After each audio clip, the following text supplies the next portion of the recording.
After all, you are entitled to Brad's opinion. Here's your host, Brad Allard. Well, I had an eventful ride here to Joshua. What am I saying? God almighty, I'm tired. To Crowley.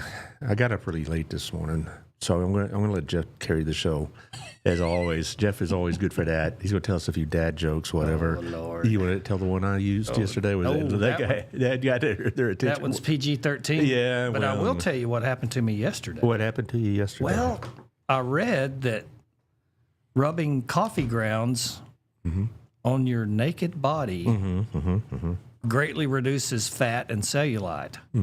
What they didn't tell me was that you cannot do that at Starbucks, and the cops showed up. Yeah, So I know. It was a whole deal. Why don't they, make that clear in the instructions? There ought to be a placard on the right door. there. It says, "Please don't rub coffee grounds on your naked body Please, here." man. They have all these "don't bring your gun in." Right. So It's for everybody's benefit. Yeah. Well, that's wonderful. I'm glad to have you here. We're going to talk about real estate. We're going to talk about all the ins and outs and what's going on and the rates and all that. So bring your questions here. I'm tired. I really am. I need to drink coffee. See, thank you. Good. We got Joshua there with the coffee machine. Aren't you going to on vacation next week? Yes, sir. You going to do what? What are you going to do without the coffee? That's good. Good question. So you going out there, lay on the beach and get tan? Do my best. Well, please do. You need it, don't I? You kind of blend into the white wall back there. So My bad. you're gonna be up picking up chicks and stuff like that. Ask for ID. Sure. Anyway, Yeah, let's go. No kidding. We did that last week. We spent a week in Curacao, Really? down in the Southern Caribbean. How was that? It was great. It was. At one point, there's this one bridge that we went over that you could actually see Venezuela. That's how close it is to Venezuela. Would you want to see Venezuela? Not really. We kind of looked the other way. Yeah. But anyway. I'm just thinking, why don't you drop on by and say hey to Venezuelans? Anyway, let's see. We got this going on here. I'm going to I'll do the sponsors, also do all the sharing and whatever else. We got Our Place. I was there Monday, and my Sunday school guys and I every other Monday try to solve the world's problems, and we end up talking about football and how college football is going to heck in a handbasket. Yep. This whole thing is dumb in college football. It really is. We got guys that are making more money than backups in NFL or starters in the NFL. Same in basketball. It's just nuts, but it is what it is. Our Place. So back to Otto, since he's paying for all this. It's a great place to go. We've been there before. A lot of people have been there before.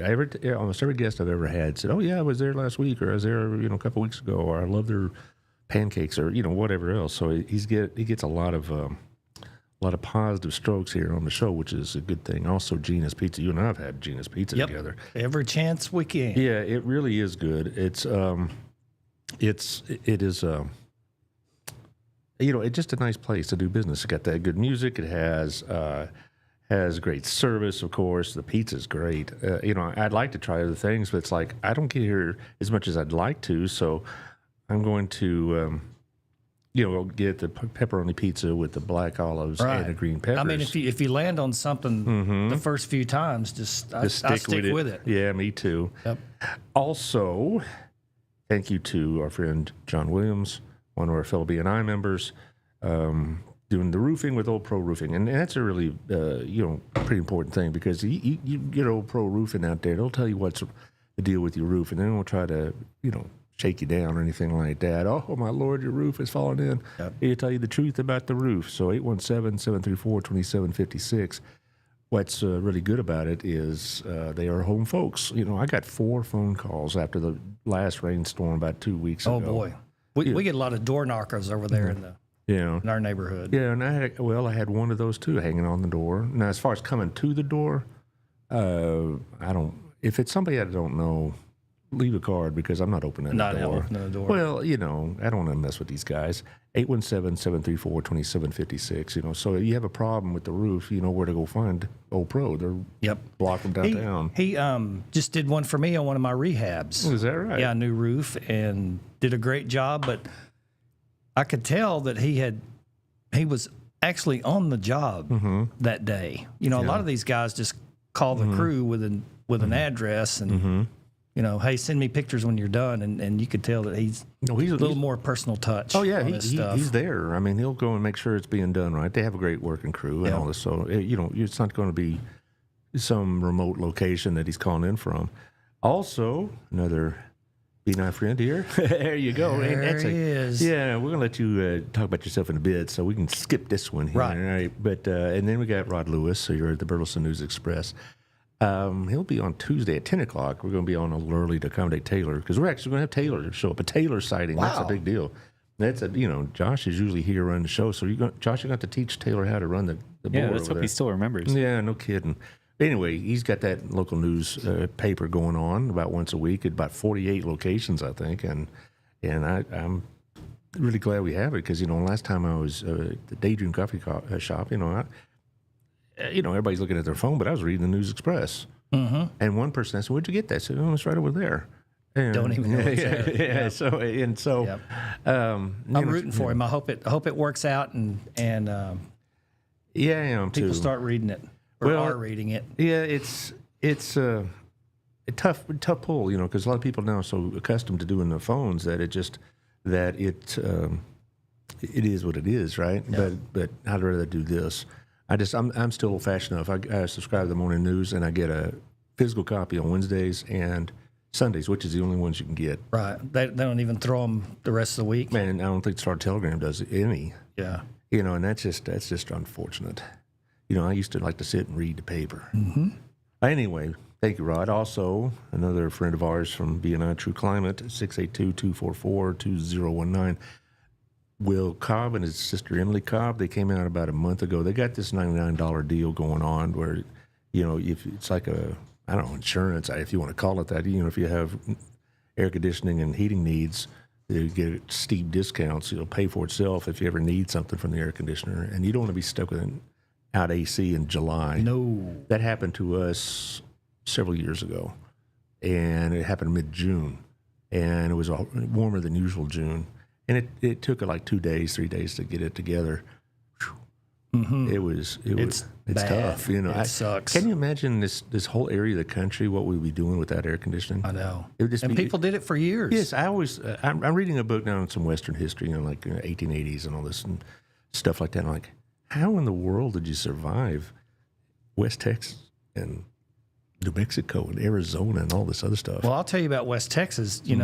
At least out there, it's so much drier that if you go get in the shade, at least you can cool off there. If you go get in the shade, it's just wet and hot here. Because the humidity's so much higher. Think about living in Houston. Good Lord. Of course, I try not to think about that. And we got some couple other things for the nonprofits we'll be talking about. And also, Josh, you probably on the bullpen have that meeting that's coming up for the wastewater plant. And then we talk about real estate as well. When you deal with real estate, it's the old saying about it being location and whatever else.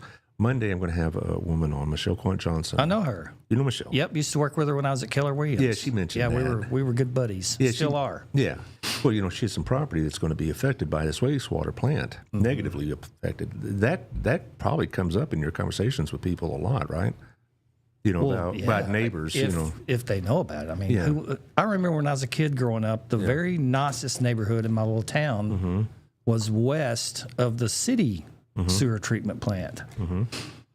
And so when the wind was out of the east, guess what we got to smell that day? Luckily, the prevailing winds were out of the west, but holy moly. So, we've had a couple of episodes like that out in the country when somebody's sewer system backs up and the septic backs up.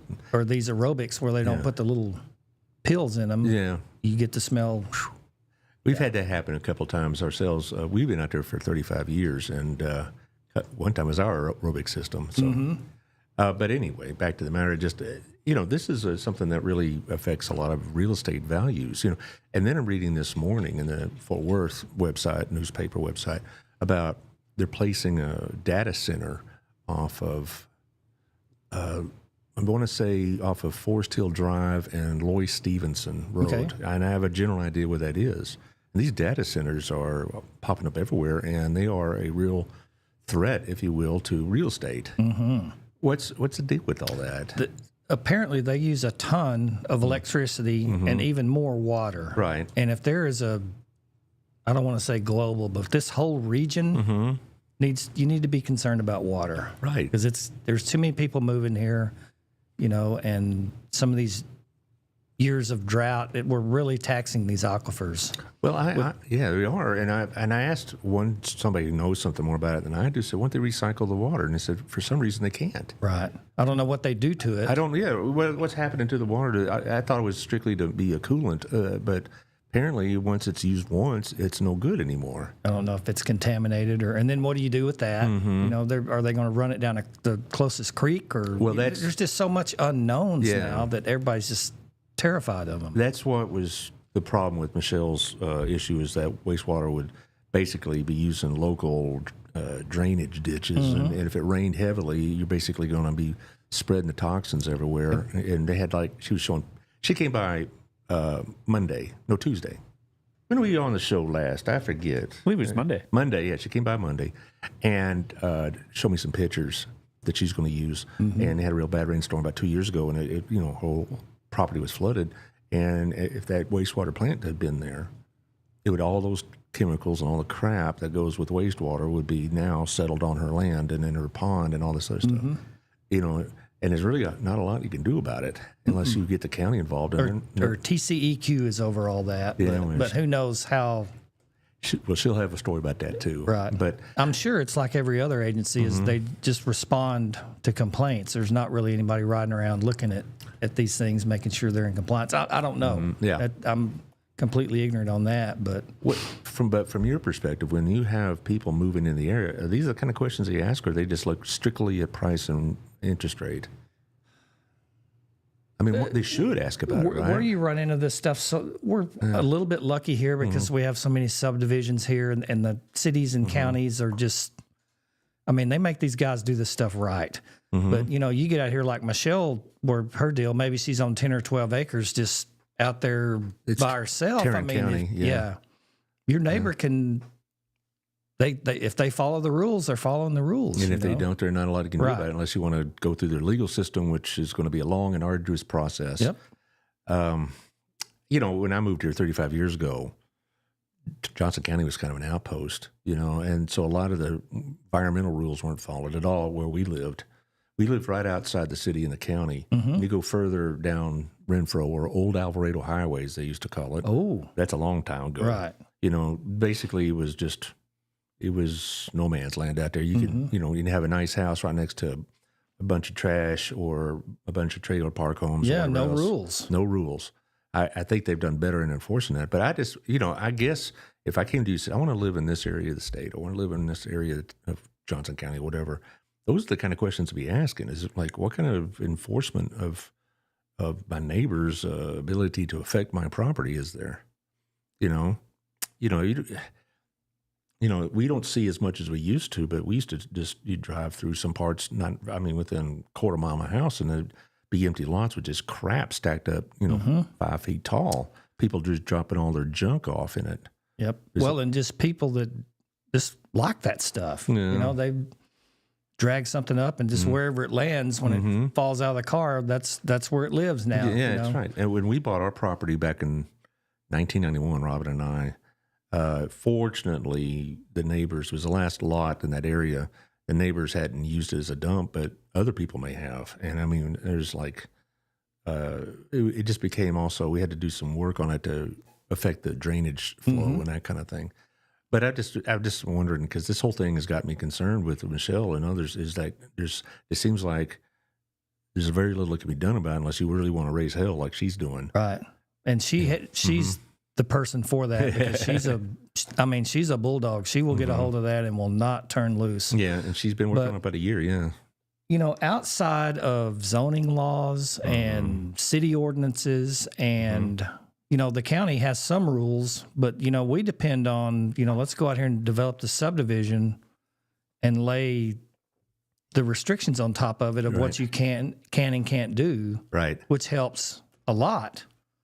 But outside of that, if you're worried about if you live on 5 acres and you're worried about a hog farm moving in on the 10 acres next to you, you better go buy it. Yeah. Because nobody says you can't have a hog farm unless there's something, in the deed restrictions that would prohibit stuff like that. Well, environmental things, that's different. Yeah. But Well, when we moved to where we are now, it was called Hogan's Acres, and there was some restrictions. A couple of them I thought were kind of silly, like wood shingle roofs and all this, which were didn't last very long, as you might guess. Yeah. But you couldn't have livestock on your land except if it was under 3 acres or whatever. Mm-hmm. And just little things like that. But you go out there in sticks and you'd find livestock all over these Sure, plots. do whatever you want to because there's no rules otherwise. But then again, if you go to the city, you got to pay higher taxes. Mm-hmm. You're dealing with probably more restrictions. You got HOA requirements and all this other business, and so a lot of people don't want to deal with. That's why they go out in the boonies and do what they want to. Yeah, because I've talked to Chris Fletcher, and I've talked to a couple other people in the city, and they talk about these developments going up and the impact it has, and all the restrictions they place on it. In terms of sewage, in terms of infrastructure, and all the demands it places on the city and all that. But as far as these manufacturers, I was driving down Renfro towards Alvarado, and this is about 2 months ago, and all of a sudden these duplexes had popped up out of nowhere. You know what I'm talking about? I know exactly what you're talking right about. Near Ryan. Townhouses. Yeah, townhouses. And wow, it just popped up like mushrooms, toadstools. Yep. And you're seeing a lot more of that. And when I'm driving, I'm doing a lot of driving these days because of my mom and all this, and I go and there's huge apartment complexes going out in the middle of nowhere. Popping up out in the country because there's no rules out there. Yeah, and it's like, why would you want to live out there? Because it's there's nothing convenient to it. There's no store next to it, but maybe not yet, I guess. But I just noticed these apartments are going up all over the place, and I don't know how often you get in North Tarrant County, but I was going up 287 to see my kinfolk in Oklahoma, and when I've been making that drive for 40, 50 years, right? And when I would drive up, after you got up past the 287 35 intersection, it was all country. Now it's just more people, more rooftops, and as far all the way to Decatur. All the way to Decatur, and I don't know how we could sustain that. Tell you the truth, but apparently it is. Yep. You deal with that area, or is it mostly just Johnson County? I have had a few listings the last couple of years. I had one in Decatur, and I've got one coming up in Boyd, which is kind of southern. Oh, I know where Boyd is. Yeah. Robin's from Boyd. Oh, okay. She graduated Boyd High School, class of 48. I don't know how big it is now, but class of 48. 48. She did not graduate high school. No, 48 students, buddy. No. Okay. All right. That's how scandals get started there. I thought the same thing too. Yeah, I'm sorry. I phrased it wrong. No, Robin's only a couple months older than me. So. Gotcha. No, she graduated in 1979. Okay. No, she was top 10% in that class. No, she's in the class of 48. I guess I really did phrase that poorly, didn't I? No, but I'm just saying that's how small it was. I don't know how big it is now, but her daddy was a preacher out there, and and so we were talking before the show about some of the Wild West aspects of county living. Wise County was even rougher than Johnson County was. I mean, Wise County was notorious. Yeah. And my father-in-law, the hard head that he is, would try to help the police find meth labs. I'm like, Lewis, that's a good way to get killed. Right. Because those guys, they haven't been interested in keeping all that quiet and safe and whatever. Well, yeah. But anyway, so, yeah, Boyd, I guess it's growing. Everything's growing out there. If you can get in your car and drive to either Fort Worth or Dallas at a decent distance, it's crazy just like it is here. So Weatherford, even Granbury. Yeah. Holy moly, there's a lot of people moving down there. Yeah, in the B&I world, we've had 2 or 3 members from Granbury. Yep. And I'm like, wow, that's quite the drive. And they said, well, not as much as you think it is. Well, but back in the day, when Robin and I first got married back in 1988, our anniversary was last week, we drove to Boyd a lot to see her family. And once we got past, I don't know, far north Fort Worth, it was all country to Boyd. And now, you got Newark and you got Rome and you got all that out there. All that stuff is just going nuts. And it just, and I think, well, that's a long drive. I mean, it's like 40 minutes. Well, I guess that's worth the drive. Plus, it isn't so much Boyd is closer to Fort Worth is closer to Boyd, and that kind of thing. Yep. And then, they're meeting each other. Azel, all that stuff along that Jacksboro Highway corridor is just crazy. Well, speaking of crazy, where I grew up was Plano, right? And we moved in 1974, and we were one of the furthest house west. It was still in city limits. Now it's in the middle of town practically, and it's completely built up. Now the Dallas Stars are going to put their stadium there, I read this morning. Oh, gosh. Yeah.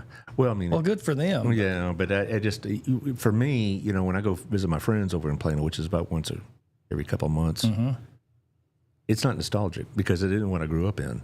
But, I mean, Allen, Frisco, good heavens. Frisco was just a map notice, you know, and St. Allen was like 2,200 people. McKinney was a dump. It was a county seat. Right. But no one went there. I can remember when McKinney kind of reminded me of Mineral Wells, the way it still looks, but just old and beat. Yeah, if you don't need to go to the courthouse, well, that's the only thing you go there for, you know, for dealing with the court or dealing with, you know, getting your license renewed or something like that.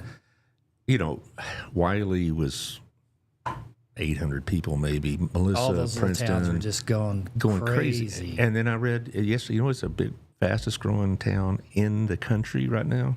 Probably McKinney. Well, close to it. It's Salina. Wow. Yeah, it's Salina, Prosper, Frisco, McKinney, and I'm thinking, how is that sustainable? But apparently it is, because if you got things moving there like it is, like moving out of California, Toyota moved out of California to Plano, and you know, there you go. But the traffic is brutal. It's absolutely brutal. I have a little mastermind group I meet with every quarter, and the guy's office that hosts it is in Richardson. And I rented a hotel room just right across 75 from where his office is, and laid there all night long. That traffic.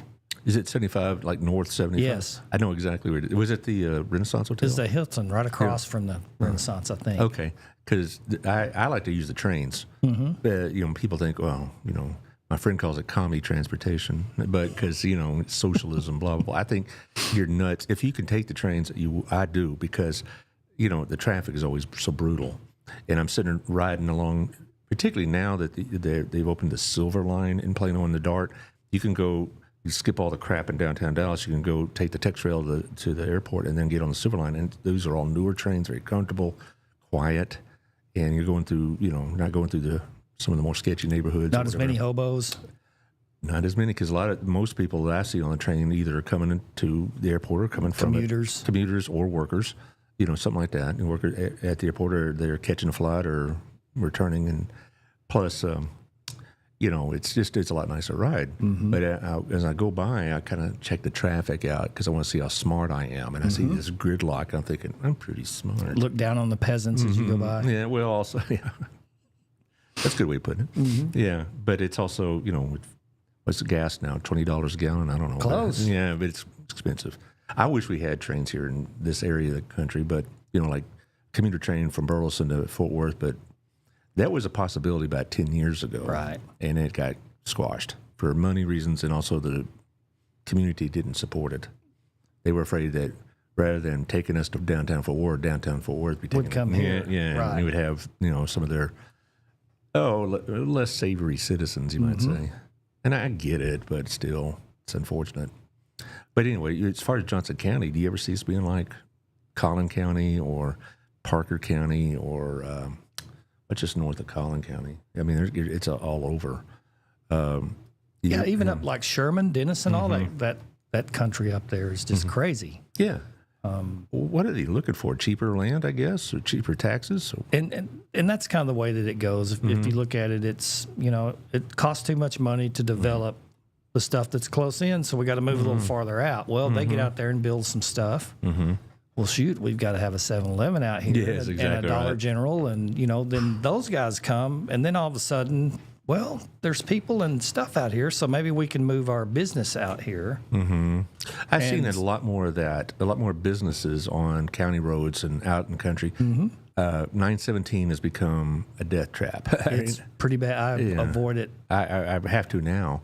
But when I drive it, when I'm going to downtown Dallas, I had class in downtown Dallas on Wednesday nights last semester. And so I take 917 to 67. And so is every other semi, because they're trying to avoid that big knot you get at 67. At Alvarado. Yeah, in Alvarado.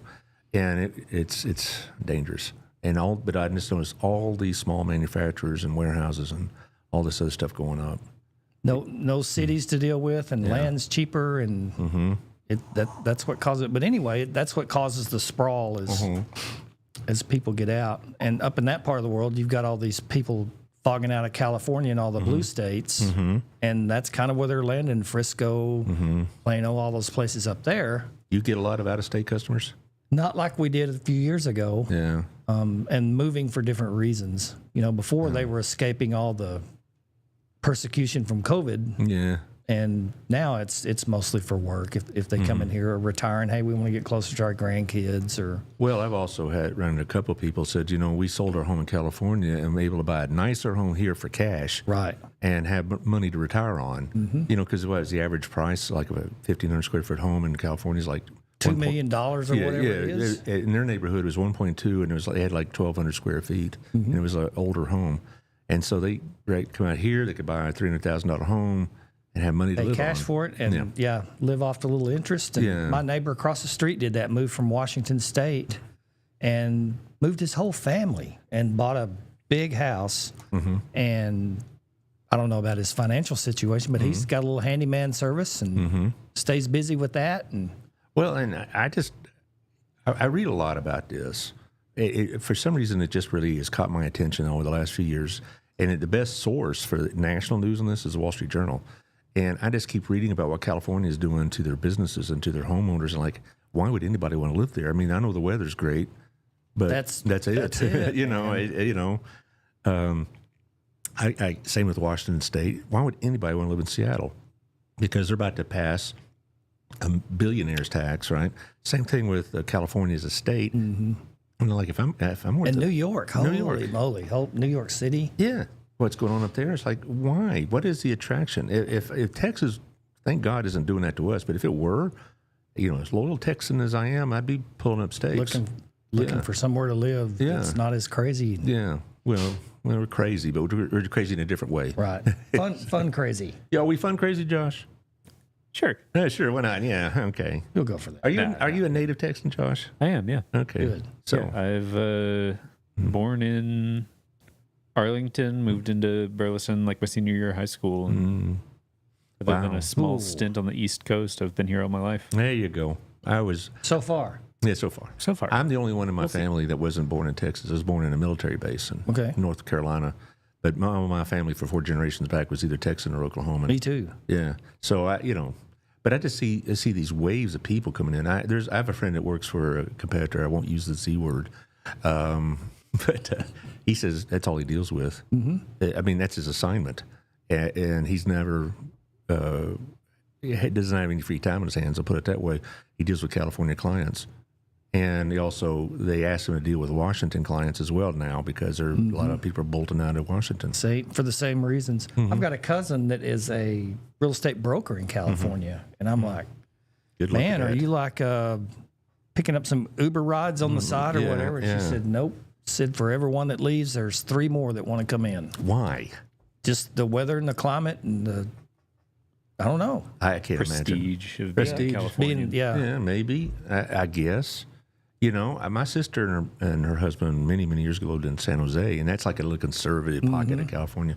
And they lived in a small house that they were renting that was worth like $2 million.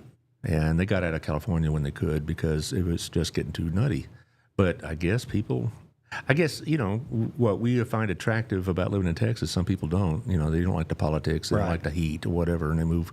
And they're willing to pay the extra money for it. I don't know, but it's just something that's just really been striking me lately. Just how much the populations have shifted, and I wonder if Burleson is part of that because they're saying by 2030 when they do the census, Texas will be the second largest state in terms of population by a bunch. A bigger margin than it's ever been. Right, and at California, you know, they're talking about appropriating congressional seats. That's a conversation for another show. But Texas is going to be within like 5 seats in California in terms of that'll change things up. In the electoral college, you bet it will. Same with Florida. Same with Georgia. Same with Arizona. You know, Tennessee's blowing up. You know, and all this other stuff. And it just, it's like, don't these people in states like Illinois, Washington, California, New York, don't they see what's happening to their states? I guess they're so blinded by ideology they just can't see past it. Maybe so. Maybe this is so foreign to them. I mean, if you've been in Kalamazoo your entire life, you know, and maybe you get away from some of these bigger cities, Chicago and Detroit, and a lot of that Midwest stuff is a lot like here. Oh, it is. And I had a friend that was from Southern Illinois, and he said it was just like Texas in politics and atmosphere and, you know, neighborhoods and whatever else we want to talk about. But they're so dominated by Chicago that all the politics are leaning left, and it's even worse now. Yep. Same with Washington State. And then you get, I read this a couple of weeks ago, the idiot that they elected for mayor is a socialist, this young woman who never had a real job in her life. And then somebody brought up the fact that if you pass this tax, which they're about to do, said you're going to lose a lot of your wealthier citizens. And she said, well, my response to them is bye. And that's been gone viral on video. I mean, I didn't make that up. I'm not paraphrasing. She said, well, bye. You just, you know, telling the better off citizens to hit the road, that's just not smart. I would want to know if the guy she's saying bye to is the guy that's on the front of my check, not the back of it. Yeah, right, exactly. Yep. I mean, she's like Starbucks, Microsoft, all their thing about bailing. Boeing is up there. They're already moving as stuff as they can. And it's like, are you not connecting the dots here that your politics are driving your businesses out? I mean, you know, same in New York City with the Mondani. He's basically said, we're going to make it impossible for you to own property in Manhattan or New York City. And they're like, okay, I'm out. And the governor, Hochul, who's kind of a nitwit in my opinion, she's saying, please come back from Florida. Please move back and all this. And they're like, fat chance of that. Right. So there you go. Too far gone. Well, I think, but coming back to the Burleson area, I think that's why a lot of people come to DFW. I read that in 2050, DFW as a, you know, megaplex, or whatever term they put on it, will be bigger than New York City's area or Chicagoland or whatever they call it, that it's going to be probably the biggest of all the metroplex type areas. Because we have so much undeveloped property that there's plenty of room for everybody. And then you think what's going on 35. They're talking about from southern part of San Antonio all the way up to Sherman and, you know, all the way through 35. It's just going to be one giant, just a big, long, area. Skinny parking lot. Yeah. Well, you know, when I taught Texas government for Hill, I did that for years and years, until finally I just got a little burned out on teaching at Hill. Good people, good place. That's not the reason. I just needed a change. What most people think of Texas, they think of cowboys or, you know, the West or you know, small towns. We're the most urbanized state in the union. I mean, the most urbanized state in the union. Everybody thinks it would be New York or something like that. No. You know, Texas, 85% of us live in an urban or suburban or suburban adjacent area. Right. And about 70% of us are, you know, within 100 miles of Waco. So we're kind of in the almost in the ground zero of all this. Yeah, and Waco is growing as well. You know, as you could tell by my hat, I have a great deal of fondness for Waco. But, you know, no one thought about moving to Waco in 1980. No. I mean, when I went there, you know, Waco, people loved Waco, but outside of Waco, it wasn't a destination of choice. Now it is. And it has not, I don't think it has a lot to do with the, you know, Chip and JoJo and all that. My wife still loves her show. I mean, I think that put some notoriety for Waco, but Waco's growing too for the same reasons we're talking about. Even out there where I came from, Lubbock is just blowing and going. You know, and same with Midland, Odessa, the other kind of smaller big cities out west. They're all doing well. Amarillo. How about Abilene? That's my wife's. Where she went to school. I always just go through. It's what Abilene's good for, going through. But anyway, but you know, but when people move here into the Johnson County area, they're doing it probably because of Fort Worth and the proximity. But we also now offer things in Burleson that we didn't in 1991 when I moved here. A whole lot more options in terms of there is dining really and shopping. No reason anymore to go to Fort Worth unless you're just bored with all these places around here. Well, you know, and maybe, man, you know, let's go to so and so restaurant. Yeah, you know, I'm just tired for a change. Yeah, just for a little change of scenery. About the only restaurant that we drive to Fort Worth for is Mi Casina. Robin likes one of their chicken dishes so well, and we'll do that. And then there's a couple of antique malls nearby, and yada yada. In Dallas, if we every now and then we'll go over there. But as far as like wanting just an evening out, Robin doesn't really need to go out a lot of places. Gina's is fine for us for pizza. And if we want to do something different, we have Station 330. Now we're getting that Italian restaurant that's high That's end a going to be bit. cool. It really is. We have all these Mexican places. We have seafood. I'm not a big seafood fan, but she is. And, so we don't have to leave town. Mm-hmm. And that must be a big selling point for you when they come in. Absolutely. Yeah. But you've told me before, though, the things they look for are schools. Schools, police, good churches. Believe it or not, that's a good deal. And just so many things to do here. Holy cow. Yeah. Every weekend, there's something to do around here. I think what a lot of people are looking for also is community. They're looking for a small town. I guess they watched all those episodes of Andy Griffith. Maybe so. And they want to see a small town community. And I think a lot of that has to do with they want to see a community that actually gets together and does stuff together as opposed to, just a bunch of houses. And see, that's when I grew up. I mean, I knew my neighbors, but, Plano had no identity except for the high school football team. Before it became big, Plano became big, they were known as a powerhouse in the smaller levels, and that continued all the way through. So Plano high school football was the only thing that town had. And now, they didn't have, like, civic events. Mm-hmm. At least I never knew them. Of course, I was in high school. I wasn't paying attention. But the summer after I graduated, was about to go to Waco, they opened up a shopping mall, which has now been torn up and torn down. And that was a big deal because it had a movie theater. We didn't have to go into Dallas or Richardson to go see the movies and that kind of thing. And, as far as restaurants, I worked at the only restaurant in town that was considered to be a date place. I was like a dishwasher, bus boy, step and fetch it, you name it. And it was a nice restaurant, but it wasn't anything like these guys got here. And I think that's why they want community. Mm-hmm. They like hot sounds of summer. They like having the farmer's market. They like having, the stuff we just had a couple of weeks ago with the carnival and honey tour. And even like City on the Hill. Mm-hmm. We daughter and grandson, the whole crew, we went and spent 4 or 5 hours down there one Saturday. Yeah. Just people roaming around everywhere, car show. Oh, yeah, it's always worth it. The car show is always nice. Yeah. And there's every single weekend there's something going on. This farmer's market they have in Old Town, it's crazy how big it's gotten. Yeah, because I remember going to it before, and it was like, about 20 or so tents. Now it's like a whole other city popping up every Saturday morning. And I know they're trying to do that here in Crowley. I see the development of downtown Crowley, if you will, and it's trying to mirror. They're working on it.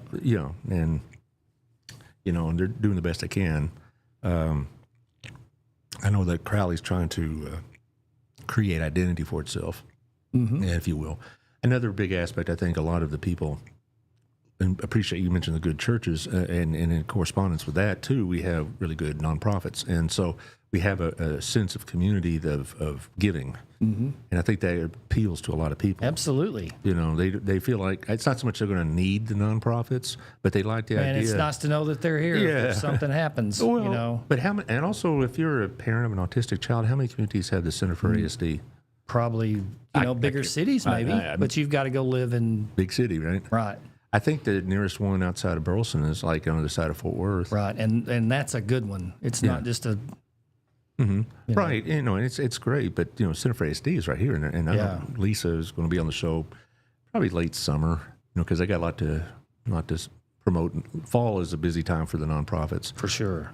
But that kind of stuff. I've been sitting here. I've been very blessed. I've been sitting in this chair and talking to all these people that really give. Got to meet all of them. Yeah, so I get this global view of what's going on, and it's like you don't see this in very many communities. Mm-mm. I talk to other people from other communities, and they may have a church pantry for stuff, but they don't have Harvest House Promises or Next Step Women's Center or, Wings of Hope and all this other stuff. It's just astounding to me. And so I'm sure when a customer or a client comes in and want to move this area, that's one of the things you could sell them on. Absolutely. And I'm sure they find that appealing. You see a lot of your customers, your clients, they come from out of state or come from like other parts of the DFW area? Probably more people that, hey, we grew up in Stop 6, and now we have a good job, and so we're going to move and buy in Burleson and get our kids in better schools and safer neighborhood. And I didn't mean to call out Stop 6. Well, I know what you're saying, but all right, let them defend their schools, because Fort Worth is now under state control, so that had to be a catalyst for some people. I've got a lot of friends that grew up in Haltom City, or Everman, or those places like that, and those people as things got better, they came down here to little smaller community and not so close to the city and all the crazy. Well, when as a teacher, I saw a lot of people moving in from Crowley and Everman, and not so many from like Haltom City, but also some of the just north of us, and a lot of it had to do with the schools. All right, in Burleson schools, had a reputation, particularly a good reputation. I mean, particularly in two areas that not every school excels in: special ed and advanced placement type courses. And so that's when they were moving down here, and because they were trying to get out of the situations that some of these other urban school districts were going through. I'm reading about Fort Worth, and God bless them. I mean, their schools are one of the lowest ranked in the country. It's a hot mess. It is, and it's like no wonder they're trying to move out, because people with the wherewithal. This is 20 years ago that saw this coming. The people of the South Fort Worth who had the wherewithal to move, where they had a relative down here say, "Hey, move down to Burleson. It's schools are fine," and all this other stuff. They moved down here, and so I would imagine a lot of your clients would be coming from the greater DFW area to live in a more of a hometown than what they're in now. Right. Yeah. I mean, a lot of people aspire to live here, it seems like. Yeah. Is that also true for other communities around us? It is. Godly, that's the reason it's blown up the way that it has. Well, okay, on Godly, we mentioned this before. I'm going to try to tread on this delicately, but, what's going on in Godly has made the news. Their police force and the corruption there. And that's all that can be said about it, is when you got them involved in the kind of vice that they were involved in. I don't know what else you can call it, but that. Does that impact people? And when they talk about living in a town, is like quality of governance, that kind of stuff? If I got to be real careful with that, but I mean, if a city or a small town or whatever gets the reputation, man, it would be hard to shake that. Just like any reputation that even a person would get. I mean, if you ever, that guy's, hangs out at the bar a little too much, you get that. It's hard to ever shake that, but. Well, Burleson had that reputation, not for the same thing we're talking about with Godly, but for being inhospitable to non-whites. Right. I mean, when I moved here, I was in my first decade of teaching high school, I probably had 10 black students. Now, towards the end of my career, probably the latter decade. Yeah, and that's changed a whole bunch. A whole bunch. But, I was told when I moved to Burleson, if you go outside of Burleson and they ask where you're from, just say Johnson County. Because Burleson, there's all these rumors about it being a sundown town. I've never seen any photographic evidence of that. I haven't seen anybody. I've heard that too, from people that I trust that wouldn't just make that up. But I've never seen it, but I've heard it. But I also heard about, they were not really hospitable to non-whites. Now, I hope that's passed, but I don't sense that at all now. And I guess I see that because our schools are much more diverse demographically than they were 20 years ago, and they're, and so that's got to be an indication that stigma has faded away. But that's what happened. So, and I don't know how well earned that reputation was. I do know that the people I encountered in Burleson, I wouldn't just say this person is a racist or whatever, but whatever the reason was, that the town had that stigma. Now, I don't sense it one iota anymore, and I'm glad. Obviously, something like that. If they jump on it and get that squashed, and maybe it just kind of was a fluke deal and it goes away. But I mean, there's towns and cities that I mean, you don't mess with the sheriff's department, and the police or do whatever they want, and a lot of stuff goes on. But that goes on in the city too. Oh, absolutely. But you mentioned in one of the second things they'd ask about is the police. I think we have a very, very fine police force. Yep. Really do. And it's just not me being nice, so I won't get a ticket next time. But no, I think we have a very professional, and I think we have a very appropriately motivated, oriented police force, and that's got to be a big seller.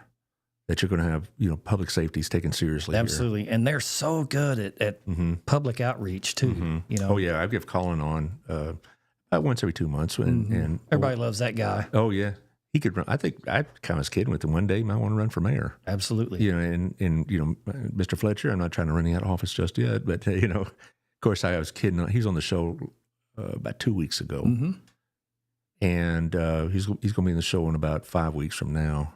And we were talking about these very things. Why is Burleson growing? And it's one of the first things he said was public safety. You know, the police and fire departments and such.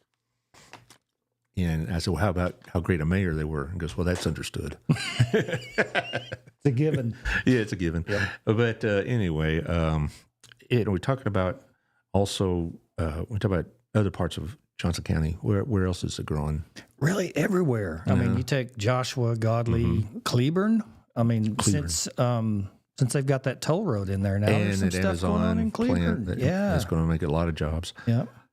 And there's some moving and shaking going on within their governance, their city governance, and a little more. I don't want to use the word progressive, but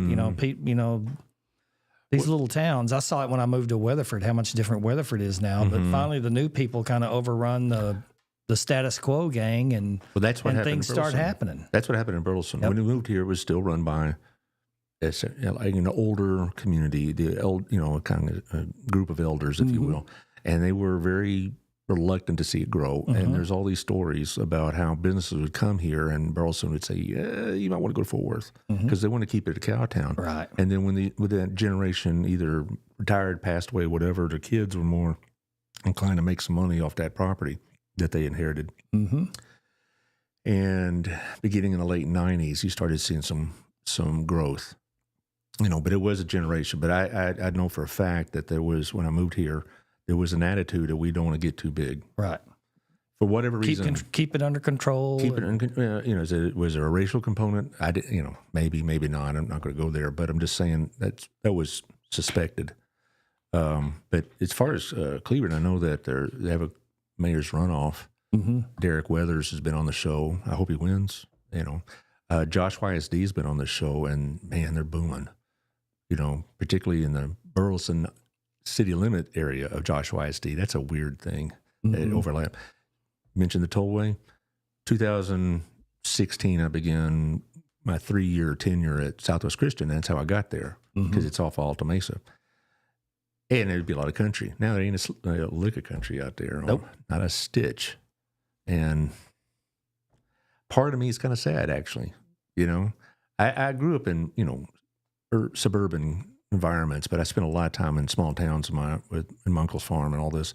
So I got a piece of me that's still small country town. I'd go there every summer and all this other stuff, and I still do. And so there's a piece of me that still has like an affection for that area, that small town area. And there ain't no small town around here. So, and it is what it is. Because, here's another subject, kind of off the subject a little bit. 2 weeks ago, I had Kim Jones from the Property Tax Justice Foundation. Yes. Okay. And she's going to be on again. Oh, gosh. I don't have it in front of me. I think the 16th or something like that. And she is animated about property tax issues. It isn't so much their existence, but how the homes are evaluated. Do you have anything to weigh in on that? It's, I'm in the business of market value is what a willing buyer and a willing seller and a bank says it's worth. And, everybody's willing to sell it for this. Everybody's willing to buy. And the way that they're coming up with these values is there's just no rhyme or reason to it. That's her point entirely. It was all done by AI and all this other business. Right. And it's like they don't take into account the condition of the structure or condition of the property. It just, boom, here it is. It's this size house, it's this size property, here's what the people around it are, and any kind of, condition of that property really isn't. And where it'll stick out like a sore thumb is my 2,346 square foot house on my street may not have gone up at the same percentage as the same size house 3 streets over. Maybe mine went up 3% and theirs went up to 10%. And it's just almost like, yeah, throwing it's darts. Like, maybe that one does and this one doesn't. That's exactly the analogy she used. And so there's been all this controversy, if you will, on the Central Appraisal District. Mm-hmm. Now I'm going to let her discuss all those, but her goal, she said, is one day not to be needed because she doesn't care for property taxes. The mayor comes on the next day and he says he unnamed associate. He said his associate will let himself be known when it's time. Are proposing to our local lawmakers down in Austin that they constitute. That's the word I want to use. Reconstitute civic income. Less on property tax, more on sales tax. On consumption. Yeah. And so, because he said the way the property taxes are done is too chaotic and too burdensome and all this. And so, if property taxes were limited in Texas, what would that do for your business? You know, so much of the problems that we're having now, we can talk about 6.6%, 30-year fixed rate, but you know, insurance rates have tripled in the last 5 years or more. Yeah. And so, you know, the property taxes have just gone up so much. That affects affordability as much or more than what the interest rate and the price is. I understand a lot of insurance companies, when they send the bills out every 6 months, they also include a Kleenex to dry your tears. Absolutely. And so that's the ba-dump bump. I'm just, you know. There we go. All right. He was over there on the phone. I don't know Better late than never. What are you doing over there? Anyway, but I'm just saying that's been an issue. But, you know, I got my evaluation last week, and I'm reading all over social media about protesting. And the deadline is July 2nd. And yeah, see, they were even late with the notices this year for whatever reason. I still don't have one, so I'm hoping and praying that means mine stayed the same if I don't get a notice. Well, I'll confess that I don't have like a yellow folder full or vanilla folder for all of the appraisals because, but what they value my home for is nothing I would sell it for. But on the other hand, it's higher than it was before, and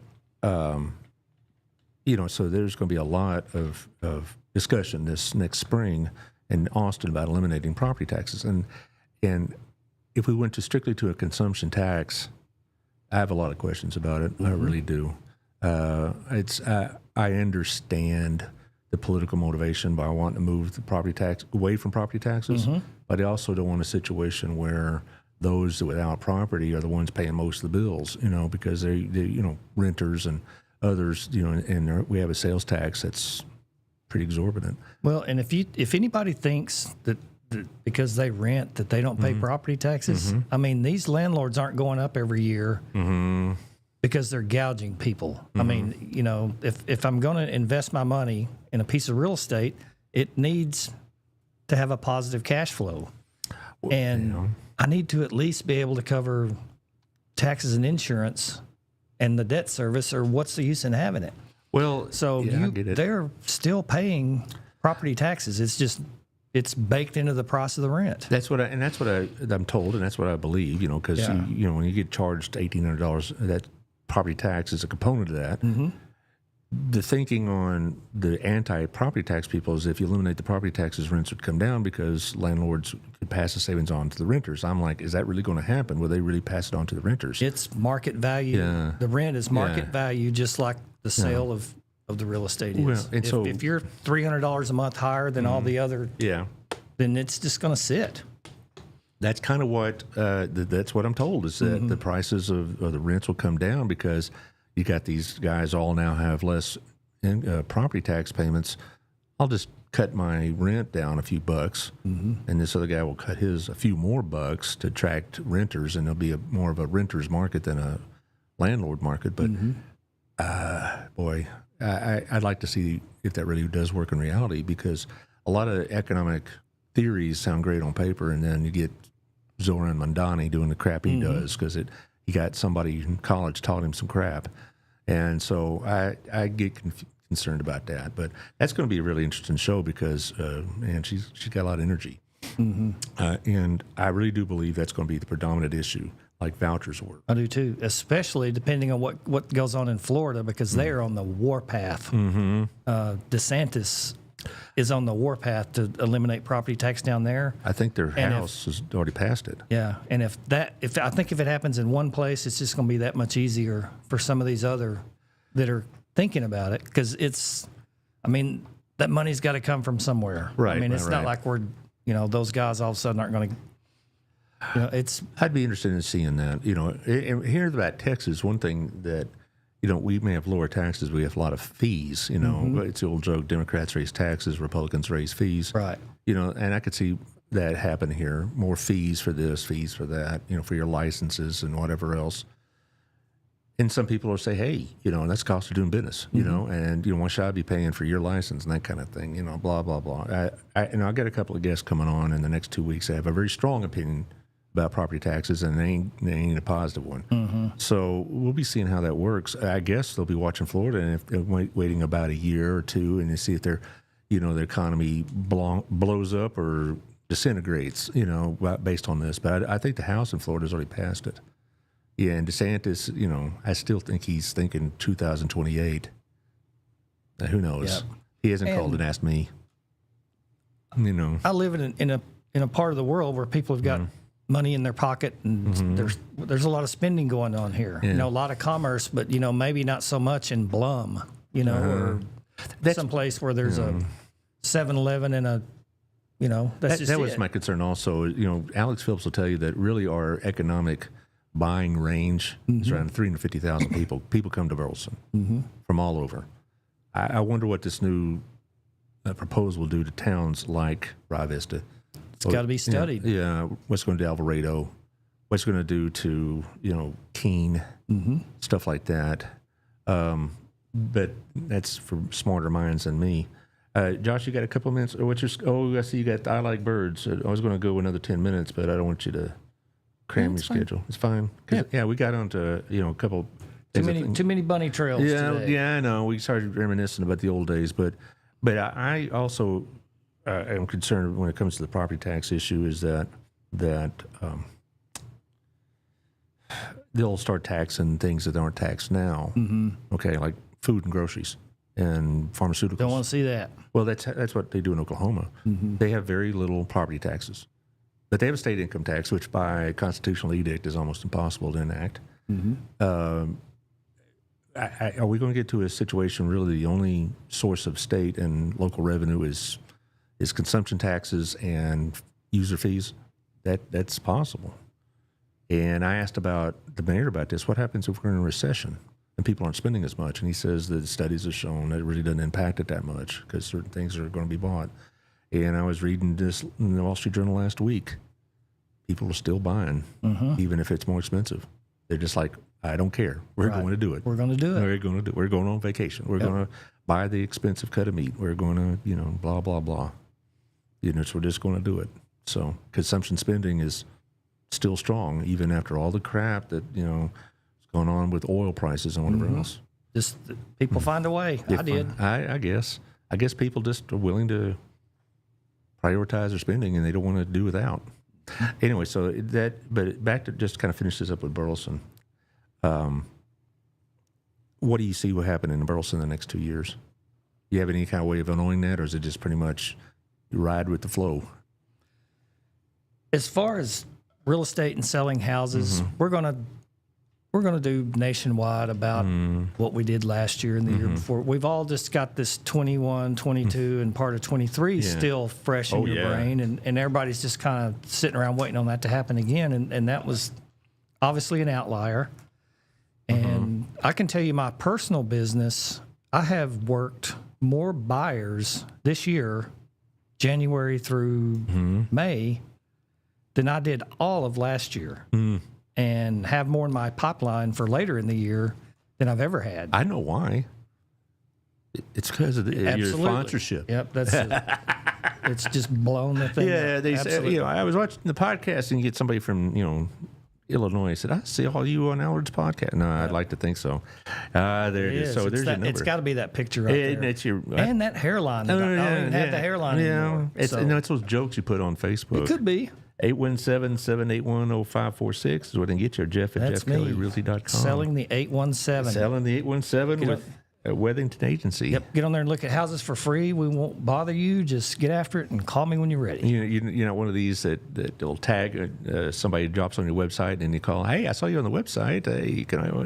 Yep. because some people get real reluctant to do that. I want to run through the nonprofits real quick. Okay. And I don't really have so much advertising for them, but I've been really moved to talk about the food pantries because it's summertime. Mm-hmm. And, the kids don't have school lunches. They have no school breakfasts. I know Crowley and Joshua and Burleson have like a school that provides lunch, but you have to get there and that kind of thing. And it's not take home. And so it's much more limited. So you have to go there and eat. Yes. Okay. Yeah. All right. And so like Promises, which is the one I've kind of adopted personally, my wife and I, since it's associated with my church, they have a big Kids Eat Free program, and they said they expect blockbuster business. And we were talking about the economy and it's all this other stuff. It's still tough. I went to the grocery store yesterday, and I thought, should I just walk in and throw my wallet into a trash bag? And because groceries are high, and so we try to help them out. And Harvest House will tell you this. I'm going to try to get Amber and Kelly on the show probably in August or July. Give them a little. They're on vacation or they need a little break, but also House of Hope. All these nonprofits that deal directly with the public need your help. Because summertime is a great need, and a lot of people don't think about it in the summertime. They're on vacation or doing their own thing, and so we need to make sure they're propped up pretty well throughout the summertime. I'm glad you said that. Yeah, because it's I don't know, for some reason I guess that Promises, because I have 2 or 3 friends that work volunteer over there. You go over there and you volunteer and work, and you see what the effort's being put into this, and this is being replicated all over our community. So I don't know. I hate just the idea that in this country that we have some families still with food insecurity. It just that drives me crazy. It drives me nuts. Also, do you have that flyer from Michelle, Josh? I do. There we go. This is what's going to be going on Monday. We're going to be talking with her about this meeting June 18th at 7:00 at the Forest Hill Civic and Conservation. What am I saying? Convention Center, which is at 6901 Wichita Street in Forest Hill. Basically, what's happening is out and around 1187, they're going to be putting a proposed wastewater system. And there's a lot of concerns from the neighbors about that, because what happens is, particularly when they don't work properly or they get flooded or whatever else, some of the toxins get out and they flood the neighborhoods and flood the creeks, flood the ponds, and they're concerned about that. So if you're really wanting to know about Monday's show at 11 with Michelle Quant Johnson's going to be, it's going to be very informative. And she was here Monday, like I said, after the show, and she kind of gave me a rundown. She sent me a lot of stuff. I think she sent me a text. In fact, I right before the show, I didn't have a chance really to see it. She's got more slides coming. She has a friend coming. She also said that she was looking forward to hearing from you. He's the world's nicest guy.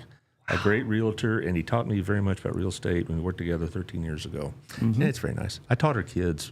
You did? Yeah, they're not good kids. They're very successful. I've met them a time or two. Yeah. Well, one of them lives on a property, and is going to be affected by all this. So, so that meeting is Thursday, June 18th, but she'll be on Monday, and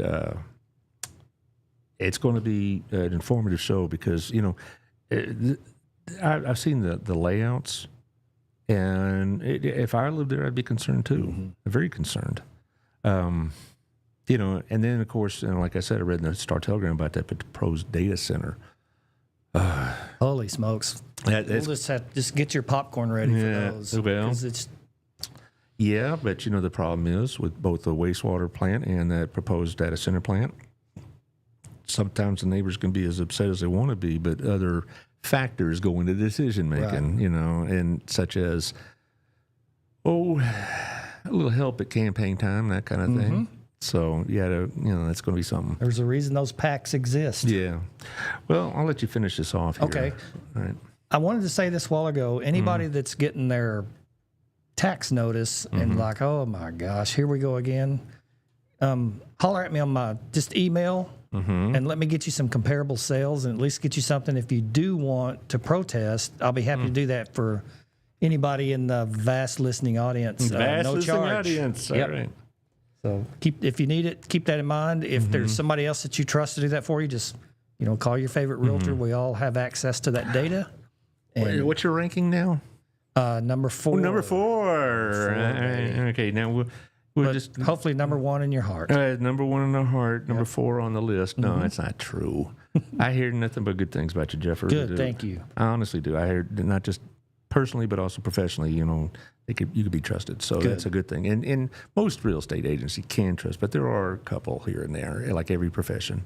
A couple, fly by nighters. Oh yeah, you know, you're always going to have that. yeah, but no, the Weatherington agency has a very rock solid reputation, and so that's a good thing. And that's why I'm there. I could go anywhere I wanted to, but picked it because of leadership, the people that own it and run it. Yeah, and that makes a lot of difference because what I say on the ads is that if you get a real estate agent, you'll spend a lot of time with that person. You better like them. Better like them, and they better smell good. Yeah, you better bathe every now and then. Yep, for sure. Speaking of bathing every now and then, Josh, how you doing? What's that supposed to mean? So you're going to be on vacation next week? Huh? Yes, sir. All right. Much So, needed. Are you going to, you're going to behave yourself down there? I'll try my best. No. What are you going to do down there? Nothing. I hope not. I hope you don't go down and do anything technology-wise. Where is it that you're going? Going to Port Aransas. Oh, I love Port A. We used to go every summer. Yep, it's fun and not crazy crowded. Not crazy crowded. Yep. One of the nicer beaches in Texas. Yep. Beats Galveston. Oh yeah. Yeah. A lot of things beat Galveston, let's Yeah. be honest. Well, I've heard about Galveston's beaches are Galveston not is that the, great. is the garbage disposal of the Gulf of America. Yeah, I guess. Oh, excuse me, America. Gulf of Whataburger. Gulf of America. I still can't do that. I'm sorry. Yeah, not happening. All right. Well, we'll see you Monday. And also, what else? I'm going to make sure. Oh, yeah, I've mentioned this already. 10 o'clock on Tuesday, I have Rod Lewis with this newspaper, Burleson News Express. Thank you, Jeff. Thank I you enjoyed for the having show. me. No, I enjoyed the show because we have, we can relate about some of our past about how much different our communities are than they used to be. Now I have to go to the grocery store. Oh, man. I know. All right. All right. I'll talk to y'all later.